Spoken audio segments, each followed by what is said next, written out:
Kelly, it was an uneventful flight from Miami to here in New York. This is what it was like when we lifted off in Miami at 10:39 a.m. Eastern time this morning. As we took off, after boarding the flight, I would say about half the flight was full. And a good number of the people who were on the flight, they were what you would call av geeks, people who specifically booked this flight because they wanted to say, look, I was on the MAX when it took off again. But there were also some paying customers who booked this flight because they were going from Miami to New York, and they did not know that it was the MAX. In fact, I asked a couple of those passengers if they had any apprehensions, and this is what they had to say. I did at first when the pilot first made the announcement, but I quickly forgot about it, and it's been a really easy flight. I felt safe getting on the plane. And what do you think about the flight? Very smooth, and all seems well.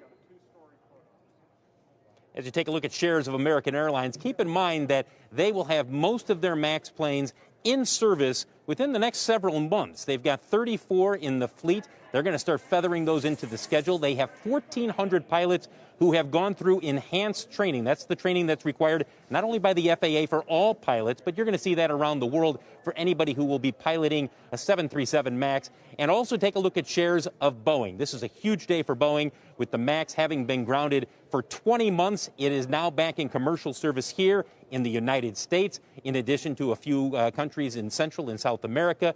And we're going to gradually see this, Kelly, over the next several months, where more airlines start to add the MAX to their schedules.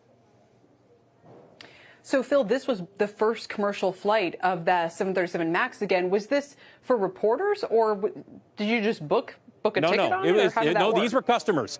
No, they did the dog and pony show for the reporters about a month ago, about 3 weeks ago, and that was a short flight from Dallas to Tulsa. Yeah, so no, this was the significance here, Kelly, is it's back in commercial service. This was a revenue flight. Everybody who booked this flight, I had to pay for my ticket. Everybody paid for their ticket on this flight. And again, for a lot of people who are aviation fans, it was important for them to say, I was on the first MAX flight when it was back in service here in the United States. But as you also heard, there were a few people who booked this flight, no idea when they booked it that it was a MAX. They later were told it was a MAX, and they said, well, sure, I'm going to get on board. And by the way, Kelly, we should point out, American is going to let all passengers know when they're booking. It'll be clear it's a 737 MAX that you will be boarding, and also at the gate when you're boarding the plane. Interesting. Phil, thanks so much. And it must have been fascinating being on that with everybody. Phil LeBeau on that flight. Shepard Smith here. Thanks for watching CNBC on YouTube.